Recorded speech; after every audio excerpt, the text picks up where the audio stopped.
Hey everybody, it is Tuesday night, which that means that I am here with the guy that always joins with me on Tuesday, So Real Suneil from So Real Sports Talk TV, and I am Jack Hammer of the Santa Rosa Press Democrat.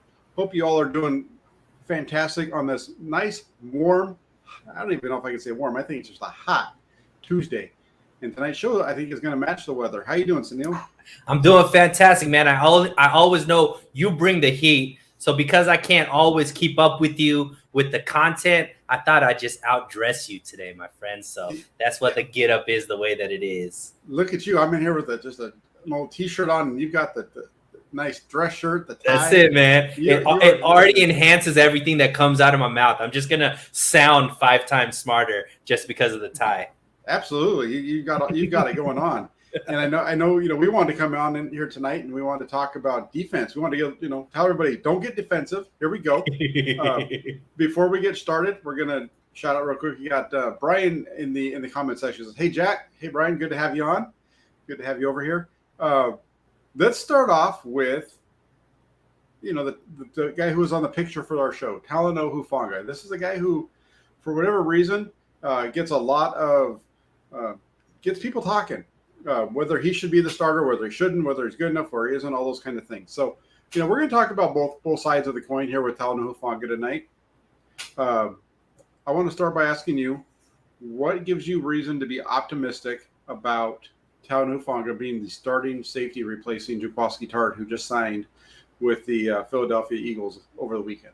Right. So, I think the biggest thing to be optimistic about is Jimmy Ward seems to love this guy. So the fact that he's whomever starts at that safety position is going to be partnering up with Jimmy Ward. So you like to hear that Jimmy Ward is a fan of Hufanga. He stated, I think in the mini camps, this is the best backfield or best duo in the league, which is wild, right?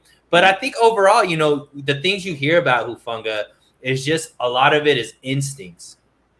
So instincts, his instincts are good. When you listen to some of the things that that Jimmy Ward was stating as far as with Hufanga and working with Hufanga later on in the season or even in practice in the offseason, he's realizing that Hufanga's learning the system very well. He's smart. He's good at understanding where players are supposed to be pre-snap, which is a good sign for somebody that's going to be coming in and being in that position. And I think the biggest thing, Jack, for me, Hufanga may not be the best cover safety, right? He's good at, instinctually kind of being where the ball needs to be, tackling things of that nature.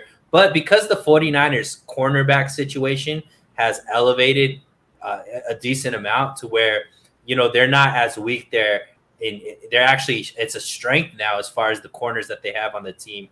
The safeties like Tarte and Ward before had to be kind of like a safety net because they had to make up for a lack of talent at the cornerback position. That's not necessarily the case now. So Hufanga doesn't need to be as good in coverage. He could just kind of be the player that he is, instinctually be where the ball is, doesn't necessarily need to, always cover up for weaknesses in the corners. Now, actually, they can make his job easier because they're going to have such high-level corners playing in the system. Yeah, and the thing, I agree. There's a lot of that goes along with it, as far as the corners that they have, making his job easier and those types of things that you're talking about. I think, one of the things for me is just the, you hit on it, right? You have Hufanga has just kind of a feel for the position. It's clear when you watch him on film that he struggles in coverage and he struggles with some of those things, but he makes up for it with his understanding of the defense and with the understanding of where the offense wants to try to exploit them. He just has a really good feel for it. And I think the other part that people miss when it comes to Hufanga is this is a guy who was a consensus All-American his last season with USC. You don't become an All-American just by being a guy. Part of what he did was he had a lot of turnovers during his time, forced a lot of turnovers during his time with the Trojans. Yeah, with the Trojans at USC.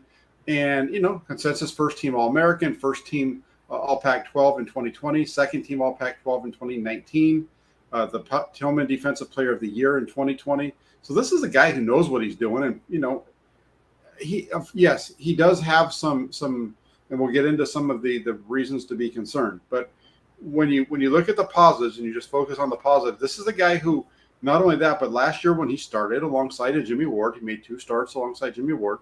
The 49ers won both those games. One of those games was at home against the Los Angeles Rams on Monday Night Football. The other was out in Chicago against the Chicago Bears. And the one game that he started that he didn't look good and he really did struggle was the game against Arizona, and Jimmy Ward was missing in that game. So I think as long as you have those two on the field, I think the veteran helps out the youngster. And like Ward said during OTAs, Hufanga understands the defense and is a very good communicator, to the point where he was actually at times putting Ward in the right position, reminding him of the call so that there wouldn't be a bust in coverage. So I think those two together are going to work really well. And like I said, you can go through and you can look at some of his issues on film, but I think the positives outweigh the negative. Yeah, and I mean, a lot of people want to, use this whole Troy Polamalu because that's his mentor and they have like the similar hairstyles and stuff like that. He's nowhere near Troy Polamalu's level, but Troy Polamalu also was somebody who played very instinctually. So it's kind of a something that's important at that safety position, I would say, Jack, is to be, you can make, it's not, I guess, a unique thing to make up in lack of maybe talent by having instincts. And a lot of those awards that you talked about was on a USC defense that wasn't very highly touted. So to still be able to shine, to still be able to gain those accolades, Jack, on a defense that wasn't really known to be a good defense, just shows the level that he was playing at. Because usually when those awards happen, they come from defenses where a lot of people are winning awards and there's a lot of talent on there. But I don't really think too many people were drafted off of that USC defense that he was drafted from.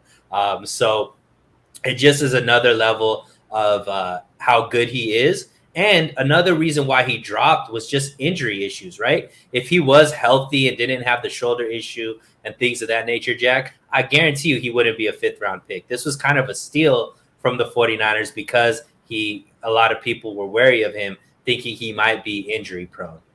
Yeah, that's a good point. It's a injury prone piece, and then the fact that they got him in the 5th round, and you're right. It's a little bit of a steal for the 49ers. It's one of those deals where they hit on somebody that people were kind of shying away from, and I'm really positive on it.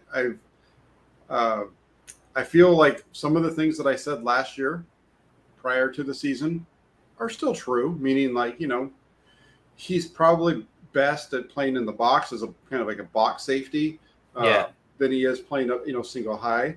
I think that's still true to an extent. But the 49ers didn't shy away from putting him back deep. And, in the second round of the NFC playoffs out in Green Bay, he was the high safety that was right there to knock away the ball from the receiver on the deep throw from Aaron Rodgers after the 49ers took the lead in that game. So, they trust him. Jack, can I ask you an X's and O question? Absolutely. So, I'm asking this because I love learning about this kind of stuff. I kind of have a sense, but just for maybe people that aren't understanding. So talk about the different positions in the safeties, what single high means, and as far as what are the positions as far as free and strong safety, what differs between those roles, and what is the skill set needed for those two different roles? When we talk about single high safety, we're talking about that can be a single high safety can be in cover 1, cover 3. Just those are basic coverages, right? Mm-hmm. Cover 1 meaning everybody's manned up across the board, but you have one safety in the middle of the field. It kind of lines up in the middle, covered. Make sure he's exactly what the name is. He's the safety. He's making sure nobody gets past him. He's mm-hmm. the last line of protection. And then it's the same thing in cover 3. It's similar, except for he's still lined up as the single safety high, but in cover 3 you have 3 deep, meaning both the corners are playing deep. Split the field up in thirds. You have 2 corners that are covering the outside third, and the middle third is the free safety or the single high safety in that case. And then you get into In cover 3, a lot of times, depending on how they get in, sometimes they'll start where it looks like a too high safety look, but one of the safeties comes down at the snap because they're disguising it or something.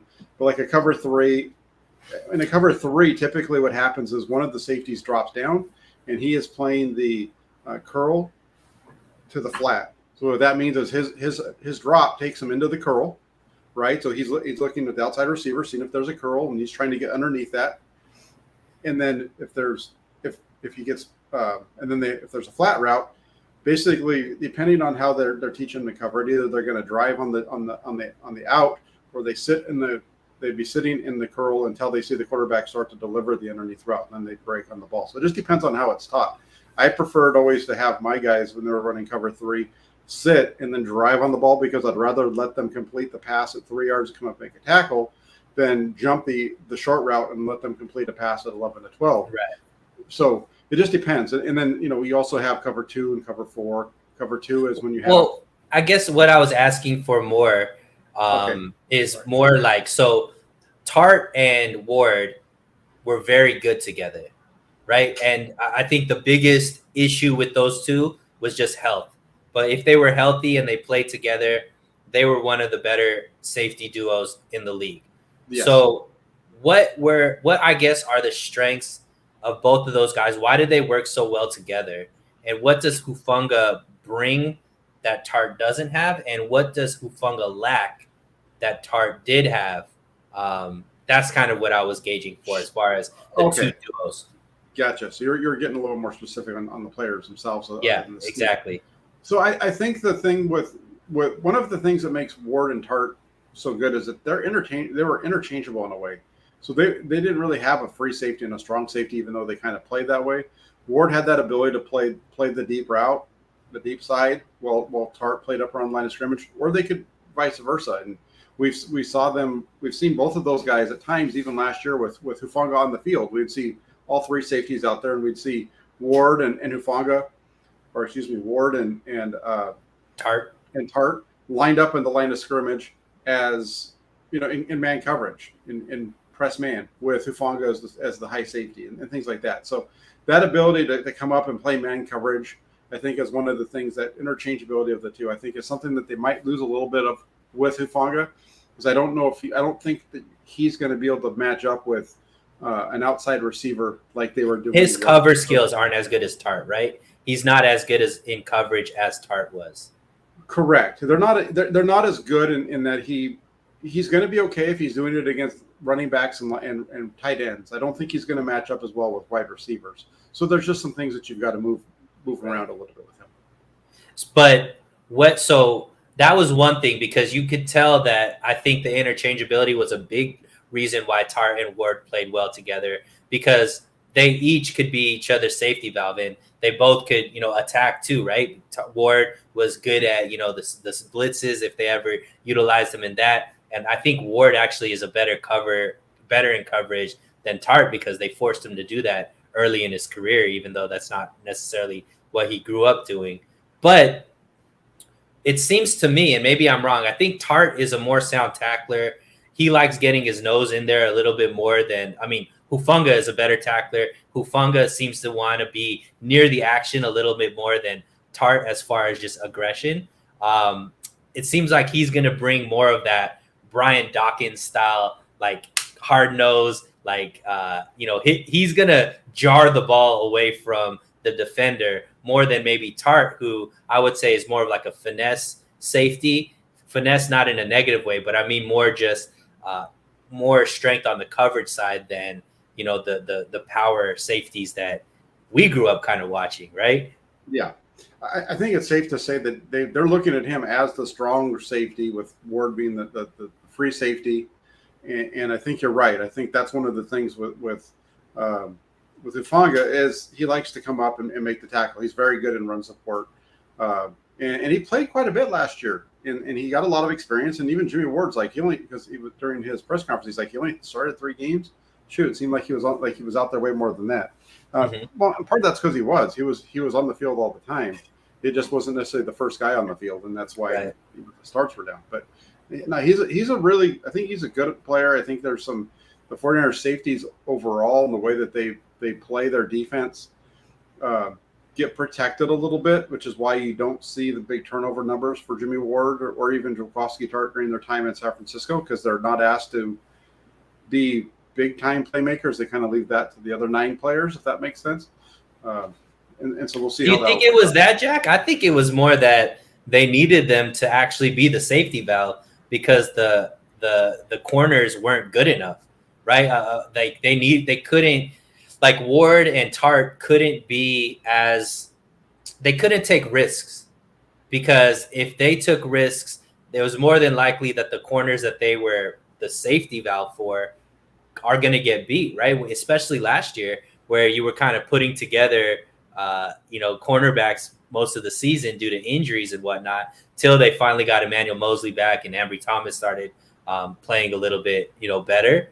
I think it's more not necessarily the safeties were, and I could be wrong, you know this stuff better than but I think it's more that the safeties actually couldn't use their instincts and couldn't be aggressive because they really had to make sure that the corners weren't, messing things up. Yeah, I think it's one of those things where I get what you're saying, and that's true. With the way that they ran their defense last year, they kind of had to play soft in coverage because the corners weren't able to stand up, especially early on throughout the middle of the season when after Jason went down and early, they just were struggling. They started playing more soft coverage. But you go through the careers of Jaworski Tarte and Jimmy Ward, and there's not very many turnovers from either one of them. So it's not just something that happens this year. Ward's talked about this. He talked about it last year during an interview where, he doesn't put up the big turnover numbers because he's not put in position to get them because of what they're asking him to do. He talked about that, I remember, last year. With Grant. And that's what I meant, is I think that they're not giving him the opportunity to really kind of just be the playmaker. But I guess I have a different sense of it. You said because the team is kind of it's because I thought it was right, but it's not because okay, good. I think we were, but I think the way you were wording it was that they were because they weren't good enough that they were masking them, but it was just because they weren't given the opportunity. Yeah, no, it's not that they're masking them. It's they're just not asked to do a whole. They're not asked to step up and be playmakers. They're asked to be the last line. They're not asked to get up there too often.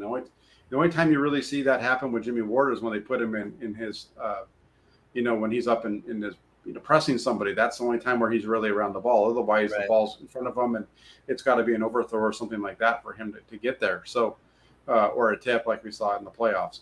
So I think it's one of it's an interesting position for the 49ers. It's one that seems like they've been able to get away with different players doing it to a certain extent, but they've been at their best when Tarte and Ward have been on the field, and they're not going to have that. It's going to be Ward and Hufanga this year, and I think they're going to be okay. This is one of those.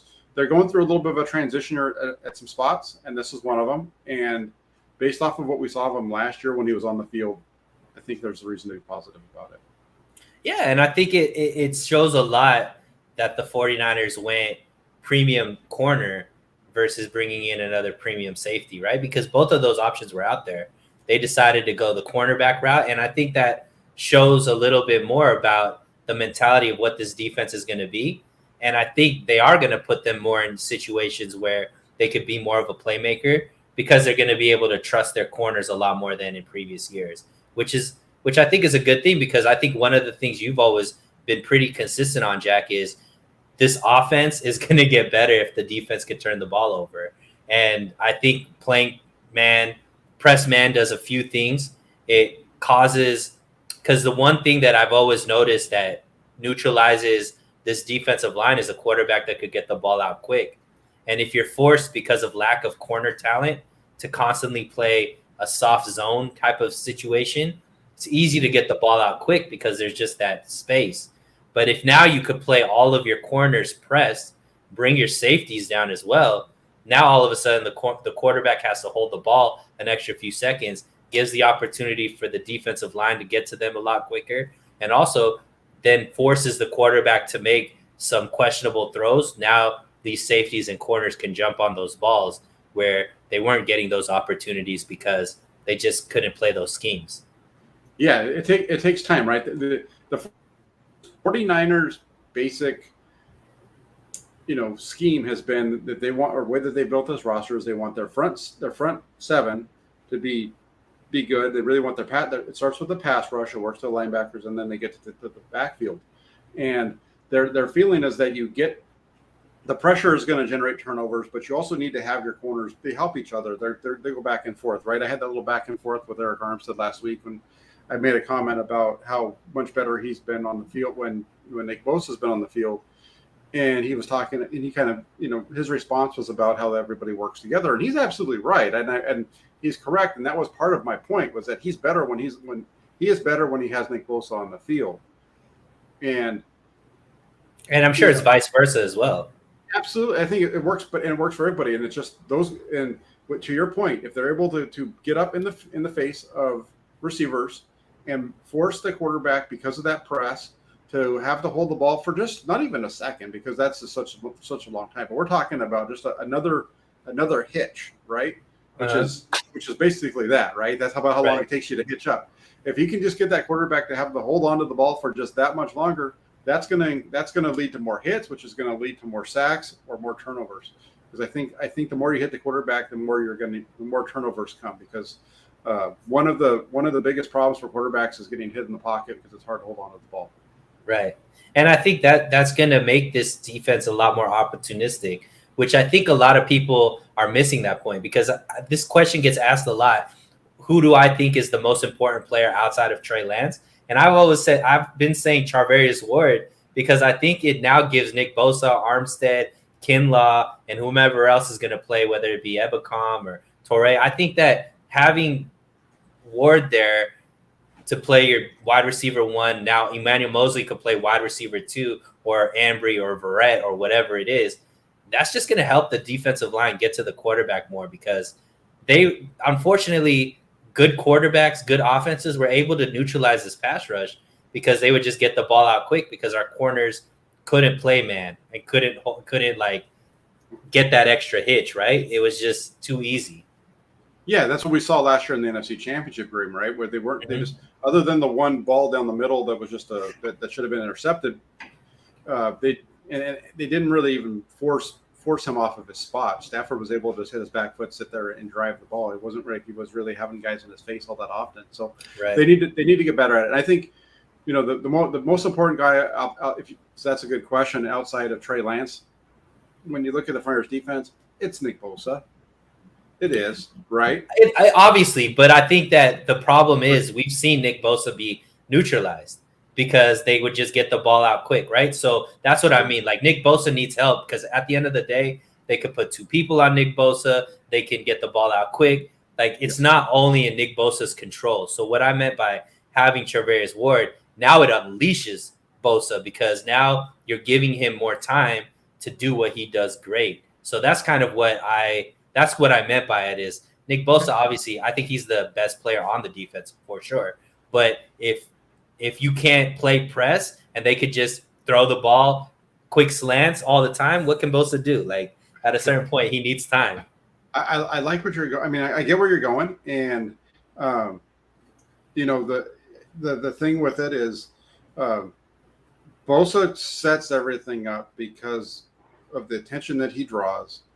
One thing that's interesting is if you even in like you're right, they can chip him, they can do things to kind of take him out of the game, and I think I'm more of the belief of Bosa, but I think that you can put them both together. That's why it makes it hard trying to just point to one guy, right? Because we could sit here and we could both make arguments about whoever we want to point to as being the guy, because Bosa. I don't know if you saw it today or heard it today, but Eric Armstead was on the Jim Rome show. And so the beginning of the beginning of the cut that I see was Eric Armstead's being asked about the relationship between him and Nick Bosa, because together they've had over 50 sacks in the games that they've played. And it was interesting to me, in part because of that tweet that I sent last week, that Armstead responded to, or quote tweeted, because it was a very similar. Instead of being instead of Rome putting it out there as his opinion, he asked the question to him because he had it in front of him, and and Armstead was right. It's like, we work together. We draw 4 guys. He said we can have 4 guys depending on whether it's a chip or whether they're just slanting towards us or doing all these different things. We could have to go through 4 different guys to get there. And I think that works out. But you're right. If you want to go with the defensive back, I think those 2 really work well together. And even Fred Warner, right, with what he does in the middle of the field to the tight ends and so on and so forth. We saw that a lot in 2019. Yeah, and I obviously Bosa is going to be Bosa. He's the best player that we have. I just think that bringing in Charvarius Ward is going to unleash Bosa a lot more than before. That's all I was saying. Yeah, no, and you're right. I agree with that because I think that's and this is overstating it, right? But that's kind of like this 2022 version of Deion Sanders for 1994, right?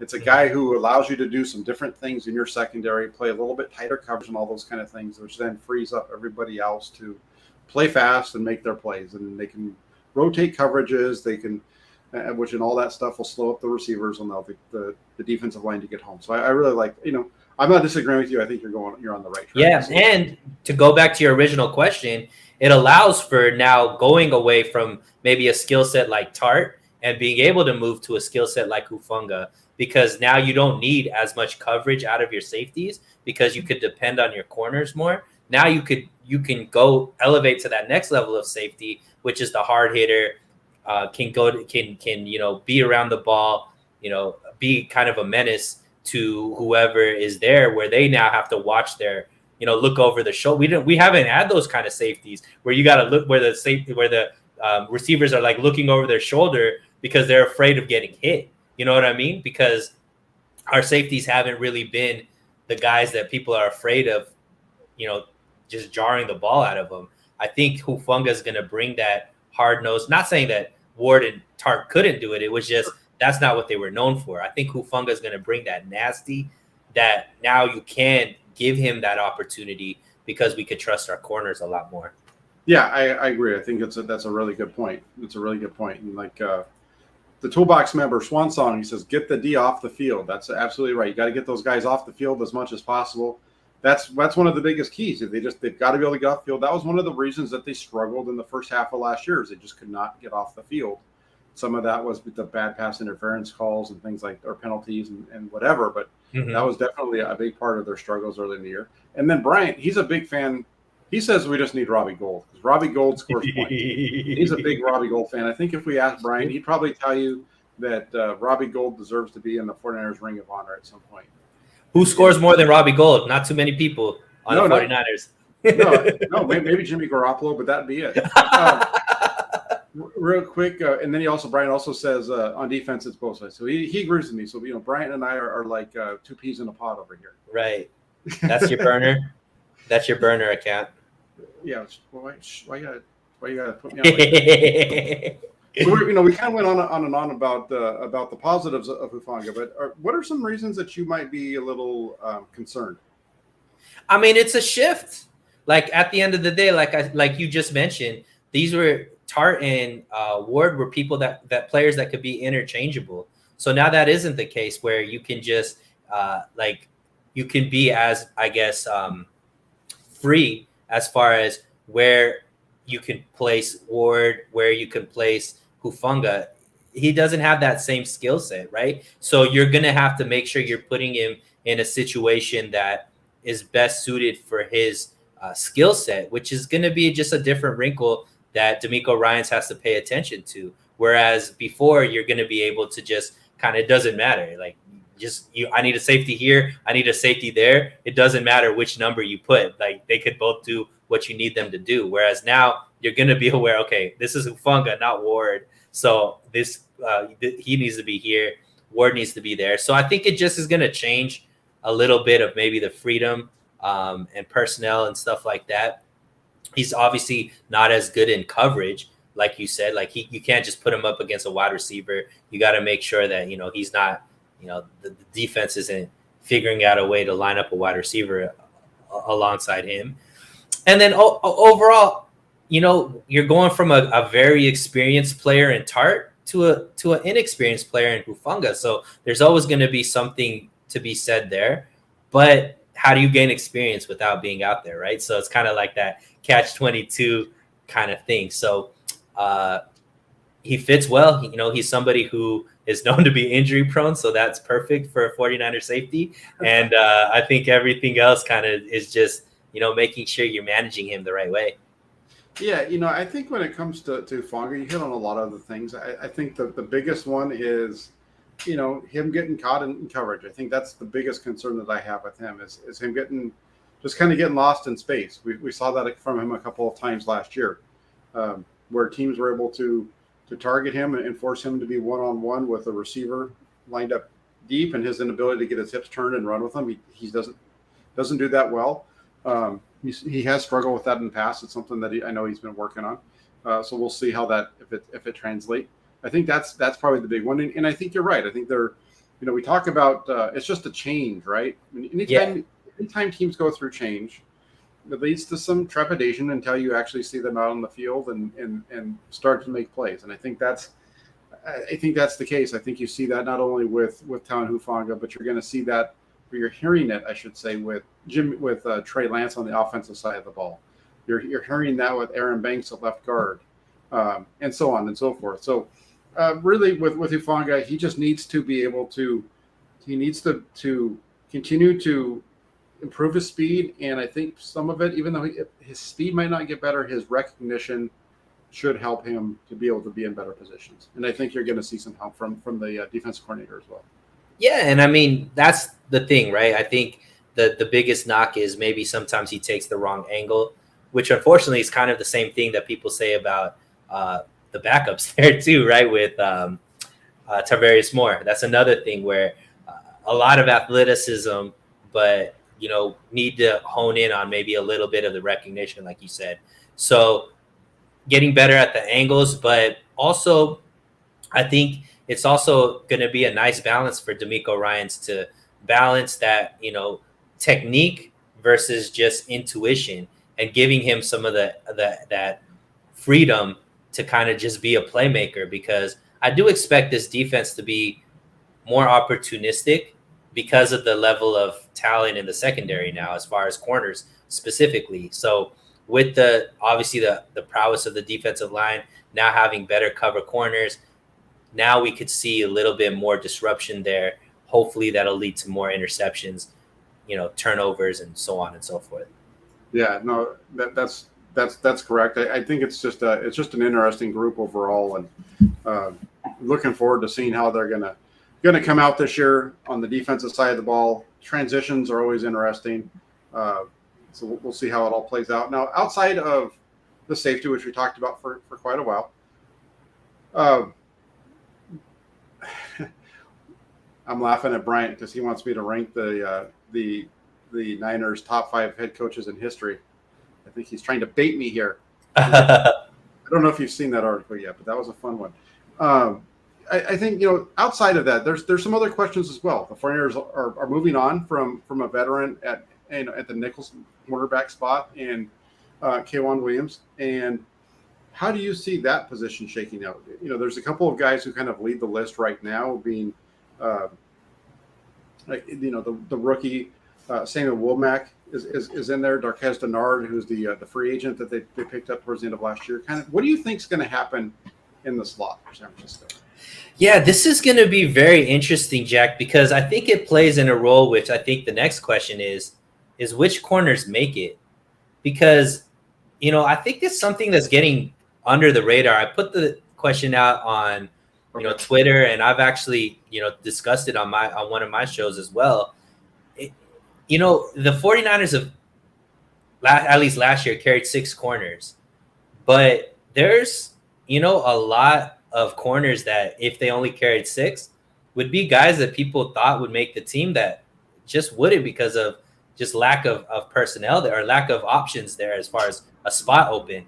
So I think it's really going to be down to how healthy is Jason Verrett. Because if Jason Verrett is healthy and is on the roster and taking a roster spot, not on PUP, I think that changes who that nickel is going to be. And the reason for that is because then I think maybe a Darqueze Dennard doesn't make the team. Maybe, maybe maybe Diamador Lenore doesn't make the team.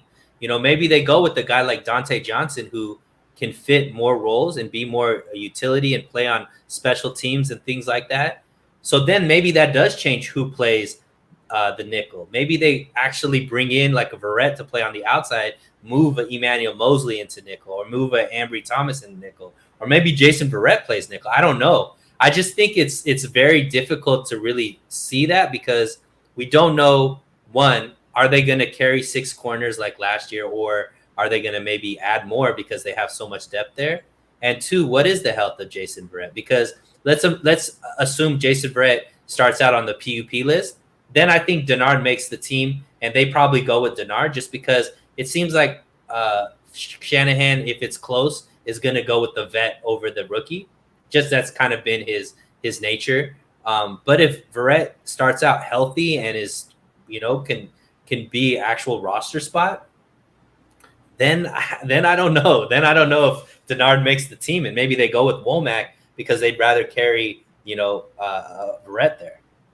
Yeah. So when we look at this group, you're saying that you feel like you're probably going to go Ward, Verrett, and Mosley, your top 3, Ambry Thomas and Samuel Womack as your 4 and 5. Am I hearing you correctly on that? Okay. Yeah. And so that kind of leaves you with an interesting position because Dante Johnson, I know you mentioned him as that 6th guy. The interesting piece about Johnson, we saw this happen with him last year, is this is a guy who can play all the different spots, has a lot of value to the 49ers, but doesn't seem to have any value anywhere else. And what we saw them do last year was we saw them pull him on and off the roster because of that.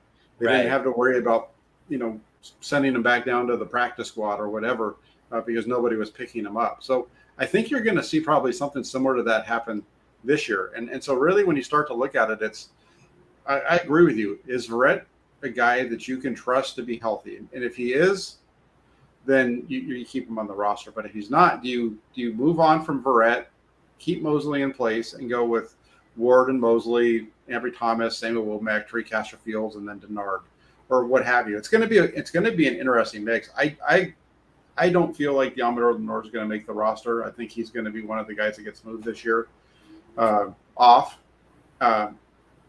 It's good that slot position is really going to be something to keep an eye on because we haven't seen Emmanuel Mosley play in there yet. But that's the other one that could slide into that spot, and there's been a lot of talk about him being the guy that takes over, meaning that Emmanuel Mosley in the slot position, and so that kind of plays into everything we're talking about here at the cornerback too. Yeah, I just think this is one of the years that is just tricky because the 49ers usually don't have this much high-end talent at that position, so it's kind of just a smorgasbord. You're just kind of patching things together, whereas now I think like a guy like Lenore is tough because he has shown some like moments last season, and he's still very young. So you would think that you want to give him some time to develop. Same situation like a Tariq Castro Fields. You've mentioned this guy hasn't necessarily come out and blown everybody away. He's shown some need for improvement, and it's tough to like want to get off of a guy so quickly, but in a situation right now, you kind of are forced to. I don't think if you cut Diamador Lenore, he's going to make it past waivers. I think a team like Seattle swoops him up, or some other team because you buy the upside, right? As far as a young guy has shown some promise, playing earlier in the season. I don't know what's really happened with him falling out of the rotation with the 49ers. If it's a doghouse thing or just, a situational thing. Was he nursing an injury? I don't really know. But a guy like Tariq Castro Fields was just drafted. Somehow he needs to make the roster. And then you got, Denard and Dante Johnson, who might both be in the situation you just mentioned where they can move them back and forth from the practice field because maybe another team out there isn't going to go after them. So maybe they stick with the rookies, keep them on the roster, and then kind of go back and forth with Johnson and Denard because, they picked Denard off of waivers. So it's not like other teams were really, seeking him out, right? Yeah, and this is probably the toughest group one of the tougher groups to put together with the 49ers. I think, when you look at their roster, I think the defensive line, there might be one spot that you're worried about, but when you look at the secondary, specifically the cornerback position, the Verrett thing kind of throws a wrench into that group. The other thing to think about is Mosley's going into the last year of his contract. So are they planning on moving on from Emmanuel Mosley because they're not going to be able to re-sign him after this year? Yes. Which then again, that's a situation where you don't want to necessarily try to run the risk with Tariq Castro-Fields of sliding him through, waivers to get to your practice squad. You might want to keep that player. So those are all going to be really tough questions that the players are going to have to answer and address when they get to the end of August and early September. What do you think, Jack? Because out of Fields and Lenore, who do you see the most upside out of? I mean, obviously you haven't seen Castro-Fields enough to maybe make an accurate, but maybe you've watched film and stuff like that. But what do you think the 49ers are looking at? Because I think, I think Mosley's gone because he's just going to price himself out. I don't think the 49ers are going to pay two guys $10 million plus, right? They've already paying Ward that. I think Emmanuel Mosley is looking for that type of contract as well. So I just don't think the 49ers could do that. They already have Ambry Thomas and Samuel Womack, who I think could both play the outside. But if they are going to, develop Castro-Fields or Lenore, and they have to make a choice because of just lack of roster spots, who do you think they choose? I would say that you probably go with a guy like Tariq Castro-Fields, who has I think his athleticism is better. You go and you watch Deommodore Lenore last year. He wasn't bad, but at the same time, he couldn't keep up with guys deep. He just got burned constantly that way. So that's going to be part of what's going to play into it. Is Tariq Castro-Fields going to be able to keep up and spend like in man coverage and play the deep ball better than what we saw to Deommodore Lenore? The thing that we're Lenore, I believe that the long-term plan is Samuel Womack is going to be starting on the outside at some point, but maybe he's the guy that's moving around, and they have a lot of interchangeable pieces on that side, on that cornerback spot, which just makes it really tough. So if I was going to go with six, I'm going to say it's going to be Ward. I'm going to go with Verrett because they just seem like they're enamored with Verrett, and he's probably going to be healthy early on. I don't think he's the guy that's going to be on the PUP list early on.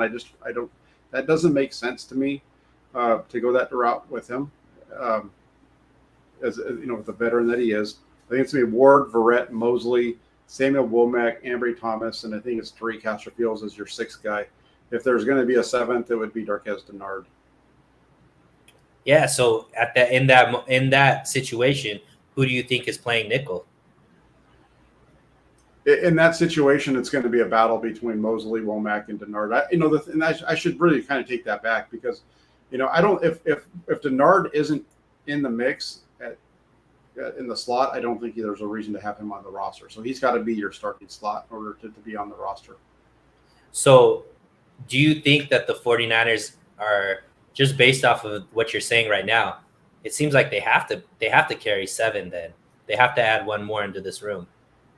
Yeah, they might have to go with 7 this year, and they go with, like I said, Ward, Verrett, Mosley, and so on. Keep those 3. And Verrett might be a guy who I don't think he's going to be on the PUP list, but I think he's going to be a guy who maybe isn't active early on in the season. I don't know. It's going to be it's a tough one to gauge because we haven't seen anything from him yet. The team seems to think that he's going to be ready to go in training camp. So it's definitely he's probably not going to play very much or even be on the field very much early on. He wasn't last year. Yeah, I think they want him more to the end of the season. I think they envision I can't think for them, but for me, I would much rather have Verrett healthy late in the season into the playoffs versus the beginning of the season because I think a healthy Verrett, a healthy Charvarius Ward, that's the best corner duo the 49ers have had since Dion and whoever else you want to put next to Dion. Yeah, I agree. That's a really strong group. And then you get to the defensive line is going to be kind of a same way. You have Bosa, Armstead, Kinlaw. I think those 3 you can pretty much write down as starters up front. And then it's going to be interesting to see what happens over the other spot. Is it going to be Samson Ebicom, or is he going to get pushed by Tomoko Ture for that starting job? That's going to be one that's going to be worth watching, I think, because that as much as we were talking about Nick Bosa and Travarius Ward, that whoever it is that lines up opposite of Nick Bosa needs to be able to win big in their one-on-one matchups. We saw how that works with D Ford in 2019, and we saw Ebicom come on in the second half of last year. But Teray's a guy who I think is even more explosive than Ebicom, and it's going to be I think they're going to have a real interesting group there with those two. And then you start getting into the backups, and it's going to be, does Hassan Ridgeway, does he beat out Kevin Givens? Does Kerry Hyder beat out Jordan Willis or Charles Omenahu? And then, Maurice Hurst is kind of at the back end of that roster. And does Hurst beat out Kevin Givens? And Givens is a guy who's played a lot for the 49ers in recent years, and they really seem to like him. So does he beat out Hurst, or does he beat out Ridgeway? That room's really this is going to be a tough 53-man roster to predict, just because they have so much talent and solid players throughout. You can make a solid argument for almost any of them. Yeah, and also, last year they carried 11, but I think there's a couple of position groups, Jack, where they might need to carry less defensive linemen to be able to open. We just mentioned the cornerback room. There's a big case to say, hey, instead of 6, we need to carry 7. I think you could probably say that maybe around the running back room as well. Maybe instead of 5, they need to carry 6. So where are you getting that extra position group from? It's got to be the defensive line, because that's where the bulk of it was. And I look at it, and I think that the 49ers have kind of like an abundance of riches. Maybe a guy like Samson Ebicom, if it's close, because there's a lot of guys that could play in that, right? We didn't even mention the rookie, right? Drake is there. He probably isn't going to start too much because he still has some work to do. But, you talked about Ebicom, you talked about Tarte. Obviously, Drake's there. Charles Omenahu, you get a full season of him. He played very well in a limited amount of time. And then my guy is Jordan Willis, man. I think Jordan Willis is a stud that if you give him more snaps, he's going to be able to get more production. So there's 5 guys there. And I think if they care, maybe the 3 of them make it. And maybe a guy like Ebicom, if he doesn't blow these guys out of the water, he could be somebody that they might trade because they save money on the cap by getting his money off the roster. Or cut, So That's another thing to think about when you're talking about who are they going to keep on the outside. Yeah, it's a big savings. I think it's like over $6 million or something like that by moving off of Samson Ebicom. So that's definitely going to be one to watch. And I kind of thought that might be the case when they brought on Tarte. That would be the kind of the move there. So that's definitely going to be something that's interesting to watch. And then the other piece of that is, Drake Jackson. What role is he going to play in this defense, in this pass rush this year? And if you're asking me, just kind of based off of what I've seen and kind of what the 49ers have done business recently, I think Drake Jackson's going to be a guy who doesn't see the field very much. He's going to pretty much be a redshirt guy. He might play a little bit here and there, but he's not going to play that much. I agree with you. I think that they're doing a really great job as far as redshirting these guys. You're seeing it in a lot of different positions that they're doing it. And you mentioned that next year, a lot of these defensive linemen are on 1-year deals, right? So they're not necessarily guaranteed to be signed for next year.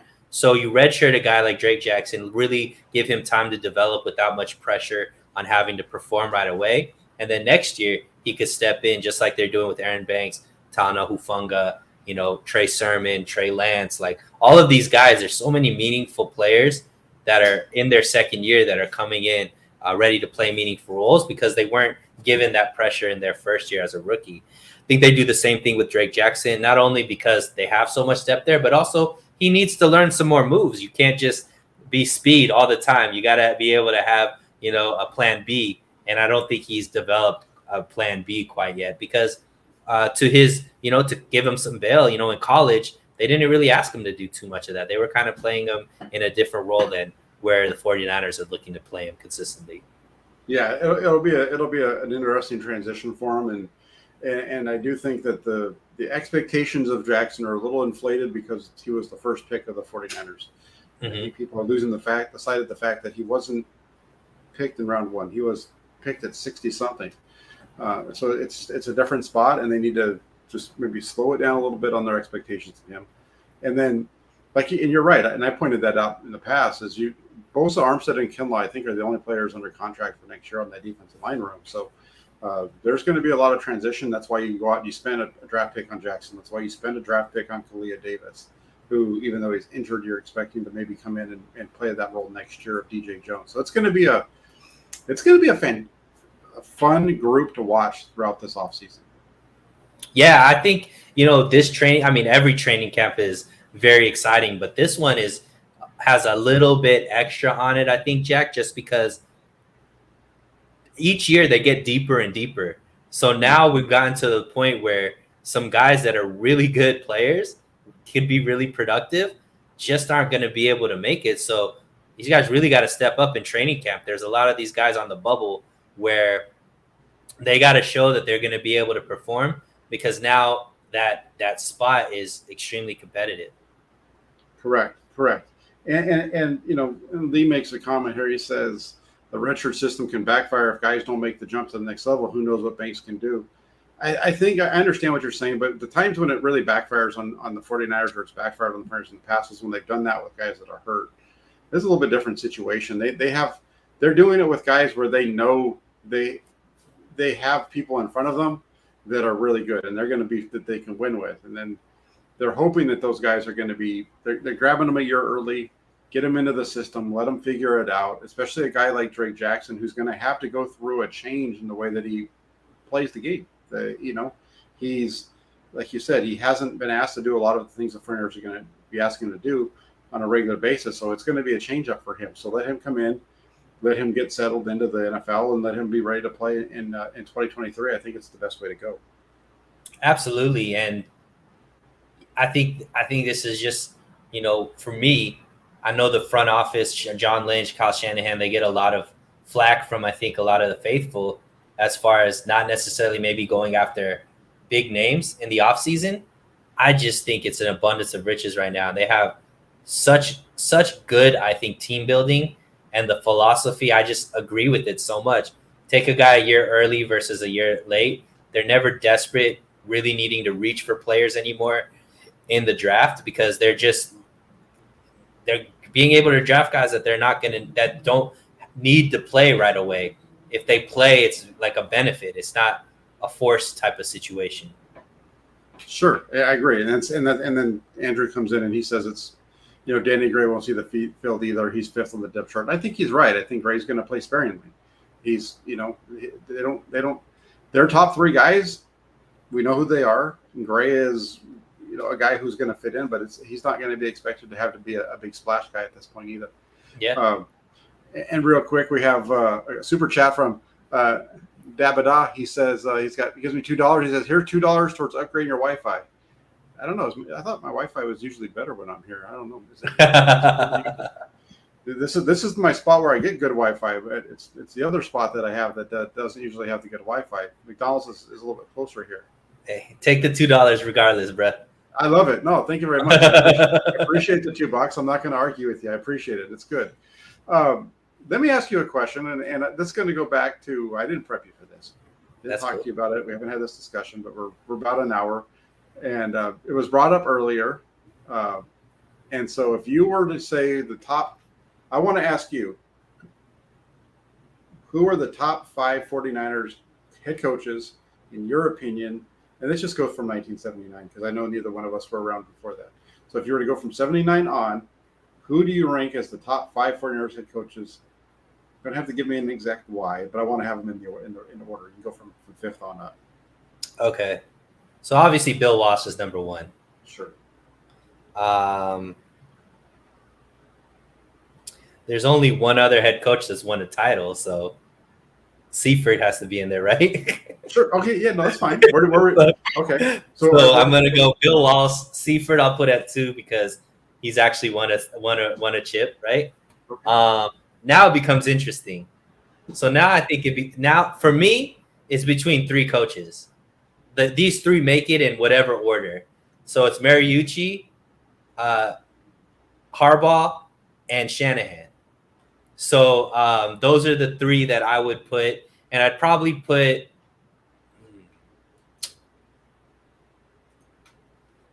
So because everything is like Mariucci, you kind of know what he is. Like you can't project like into the future, right? And neither Harbaugh. So I'm gonna go.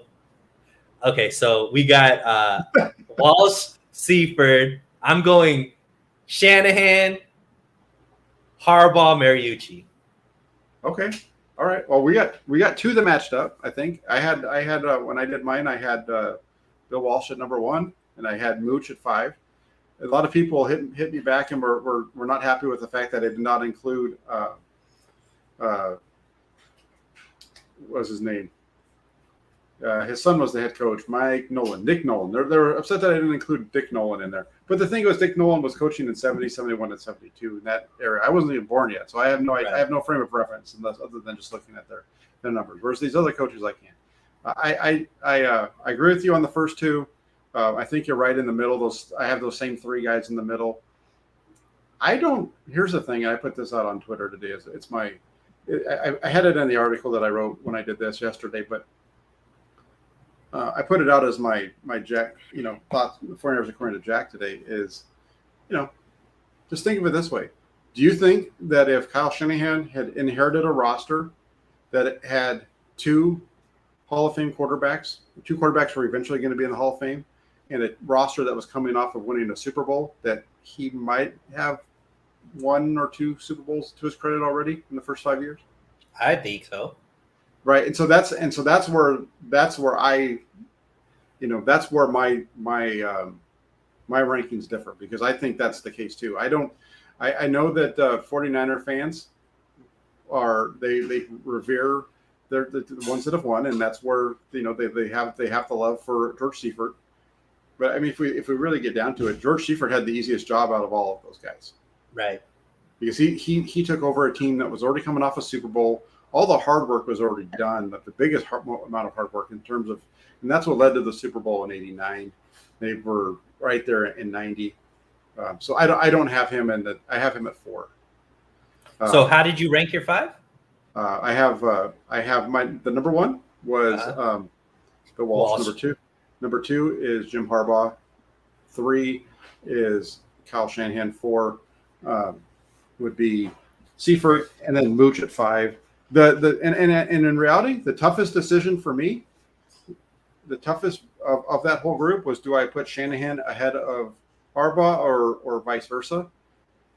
Because of reasons that, kind of what I just told you. I mean, also you gotta factor in the fact that Shanahan has a better winning percentage through 5 seasons with the 49ers than Bill Walsh. They both took over teams that were coming off of coming off a season where they only had 2 wins, and were just, not good before they took over. Had to build it up. I know the difference is the Super Bowl loss. I get it. I just think that the future is where we're going to find out. As I mentioned to somebody on Twitter today, the book's not written yet we're still in the middle of the story of Kyle Shanahan, and where he goes from here is going to change things. And I don't think he ever vaults ahead of Walsh. Walsh, sure, no. But he can make it so that nobody ever, so that it's a no doubter that he's the second best. I think he can. I think the way this team is building itself, I think there is going to be a longevity, especially with how young Trey Lance is. Obviously, it all depends on what his ceiling actually is with the team, but there is a possibility. I mean, if he wins 4, do you value the 4 in the, with the way the league is now versus the 4 that when the league was with Walsh, where Walsh kind of, revolutionized, and it took some time for the league to catch up to what Walsh was doing as far as his offensive schemes and stuff like that. I don't know. Obviously, that's a lot, right? 4 championships is a lot, right? So we're talking about a big if. But what I'm saying is, for me, the reason why I put Shanahan so high, well, one, my list is because, you got to give it to guys that won chips. I understand you saying that, Seifert had a stacked deck, but there's been a lot of coaches that have had stacked decks that still weren't able to get the chip at the end of the day. I think winning a Super Bowl is the hardest thing to do in the major sports that we have here in the US. So I give full respect to guys that are able to do it. The reason why I have Shanahan higher than Harbaugh is because I think kind of what you mentioned. I think what Shanahan inherited to where the team is right now and where their trajectory is, I think Harbaugh could do the same thing, but he couldn't play nice with the ownership, right? So, that didn't work out well. Whereas Shanahan seems like he's really changed the trajectory of this team to me, Jack, where I think we're going to start seeing another wave of the golden years with the 49ers. And for me, I'm kind of already assuming that, which is why I have him so high on the list. I think he gets up. I think he's number 2 the minute he wins the Super Bowl. He's number 2 on the list. And I think, if he could win, two more Super Bowls, I would, at that point now, I think we're having a discussion whether it's Shanahan or Walsh, because I think it's harder to win a Super Bowl now than it was in Walsh's years. Yeah, I think it's interesting because you're right. And because for Walsh, it was tough building it, right? But once it was built, he didn't have to worry about the free agency and some of the constant turnover of his roster quite as much as you do now. It's just a different game from that standpoint. Right. And so I can see that being a little bit different, something that needs to play into that. It's going to be fun. It's going to be fun to come back and revisit this in a year, 2 years, 3 years, whatever down the road, and maybe, Jack, I want to ask you this because I think you paid attention a lot more than what I was then. The number of good teams, like playoff caliber, Super Bowl caliber teams now versus back then, who do you think is dealing with more higher level of competition? I think the league is a little more spread out now. There's a little bit more. It's not so top heavy. I think back in the 80s and 90s, it was a little more top heavy. You had in the NFC, you pretty much knew it was going to be the 49ers, Cowboys. 49ers, not even Cowboys. Really, throughout the 80s, it was going to be the 49ers because after 81, the Cowboys were bad. It was pretty much going to be the 49ers, the Bears, the Giants, and Washington. Those were your 4. Mm-hmm. Right, and then you had the Vikings who would make the playoffs, but they just couldn't get past. They couldn't get through. But those were your 4 teams in the NFC. The NFC rolled the roost. They were the dominant conference throughout that period. And even and it was that way even into the early 90s. In the early 90s, that's when you kind of saw the Giants fall off after 90. The Cowboys took their position, but the Washington still was in that battle. And then after 94, after that, the 49ers won that last Super Bowl. At that time, it was the Cowboys and the Niners, obviously, were the top 2 teams, so much better than everybody else. But then after that period, really after 95, you saw both teams start to they just went away because the league started to, the salary cap and all that kind of stuff started to transition. The great players of the 49er, of both teams were starting to get older and move on and so on, or just not be as good anymore. And you saw both of them kind of fall apart and everybody else took over. Right. Yeah. I think, go ahead. I'm sorry. Keep going. And that's part of what makes the run that you had in New England so impressive. But I think that run shows the importance, how the quarterbacks have always been extremely important in the NFL. But in today's day and age, with the way that the rules are, your quarterback is the most important player on the team, bar none. I always say that they get too much credit and too much blame, and I still feel that that's true.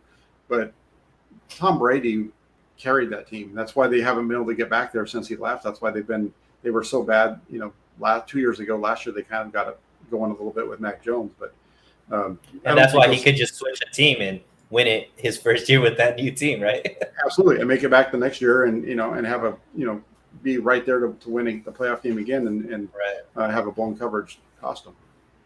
Yeah, I think it's interesting. I think it's good to see that we had the same 5 at least. So we're on the same page there. I think the order is definitely going to change in the next few years here. I'm very hopeful that Kyle Shanahan is going to put together back-to-back winning seasons, put together consistent, deep runs. I hope that he doesn't go through the Andy Reid type situation where he's getting very close but can't, end up actually getting the chip. till he switches teams. I hope that he could, here in the next few years, win one of those rings, get that monkey off his back, and then just be able to really just flow with the way I think this whole organization has turned around the trajectory in a very short amount of time. I'm with you on that. I think they're in a good spot. We'll find out this year, and the reason we're going to find out is because Kyle Shanahan has never posted back-to-back winning seasons. So we'll find out this year if he can do that, and that's going to change a lot of these things about their narrative. But he also has never had a quarterback like Trey Lance. He's never had his own guy other than the 1 year in Washington, and then the injury there kind of blew that up. You're right. You're absolutely right. So we will see. That the rest of the story is to be written, as we were talking about earlier. And real quick, Barry a Baller, Eric in the house. He says, "What's up, fellas? What's up?" No, it's been a good show. You just missed Suneil schooling me on my rankings and telling me how bad my rankings were of the 49ers head coaches since '79. No, that was a fun one. And then, what have you got going on, though, Suneil, and your channel moving forward? I know it's kind of a time of the year. Right. So, I've been putting out some streams, on my channel. So if you haven't, go check it out at So Real Sports Talk TV. If you can't find it, just go to my Twitter, So Real Suneil. It's right there, and you can find it off of my Twitter. Yeah, I'm going on. I was yesterday. I did a stream, and Wayne Breezy joined me on that. Tomorrow, I got my normal show with Rohan Chakravarti from 49ers Web Zone. My show with Jesse got canceled for tonight on Jesse's channel because he's doing some family things. So yeah, man, pretty much just going to be streaming on Wednesday and probably do some stuff over the weekend. I don't know if you've noticed, I'm starting to think all of these questions. I'm putting them up on Twitter. It seems like, people are getting engaged with it and enjoying that. So then we just talk about it over the weekend after everybody's gotten their say. So that's kind of what I've been doing. Yeah. And I've been noticing your tweets have been pretty good. I like those. That was fun. That kind of led to one of our discussions today. And no, you do good stuff. So if you're watching the show and you like what you're seeing, do me a favor. Make sure you get over to So Real Sports Talk TV. That's Suneil's YouTube channel. Jack, I'm almost at my goal, man. We're like a little over 100 away from getting monetized. So it's just like my goal is to get there before the season starts. So, really, if you guys, I know we say it all the time, but, if you can go over to the channel and, just click subscribe and give me a shot. Just give me a shot. You could unsubscribe if you don't like the content, but at least go on there, give me a shot, and hopefully you'll be as happy as a fat kid in a cake shop. That's happy. That's happy. And I know, because I was a fat kid back in the day. and real quick, Raphael 569 says something in here. Says, "Great show, gentlemen." Raphael's a great guy. He's always in here, and if you look at it, he's got that little dollar sign there. So he's a member of the toolbox, meaning that he's nice. a member of the channel, which is fantastic. If you're not already doing that, check it out. It's a fun thing to do. Have a few different levels. The third level is the one that I'm working on. I've been Swan Song, who we talked about earlier. He's a member of the channel, but he actually put together a really cool design. I threw it out on Twitter a couple weekends ago. Going to be putting some really cool Jack Hammer Show T-shirts out. Nice. And so my thought is I'm going to bump up the cost of that last level to about probably $25 to $30. Join, you get the shirt, and then you could always back it up to one of the lower levels after that first month. But whatever works out for you, if you could do it, it's fantastic, and I appreciate everybody doing that. I appreciate everybody that's watching the show right now. If you could do me a favor before you head out, hit that like button, hit the subscribe button as well. Be a part of the channel so you don't miss anything. And to make sure you don't miss anything, hit that little bell notification, because that way it pops up and lets you know when we're live. And I'm not going to be live with Jesse on Thursday either. He's out, like Suneil said. He's bailing on all of us. He has some family things that are going on that he's taking advantage of with summer vacation. So understand that. I'm going to be back though on Thursday night with a fan roundtable. So check it out. It's going to be some fun. I'm going to get some fans on here telling me what they think of the 49ers going into 2022. So keep an eye on the channel. I'll let everybody know of the exact time when that's going to go down, but it's going to be fun Thursday night with me and 3 big 49er fans talking on football. That sounds like fun. Yeah, it should be a good time. So once again, thanks to everybody over in the comment section. Hope you guys have a great rest of your Tuesday night and a great rest of your week. Look forward to seeing you all on Thursday. Until then, take care and have a good one.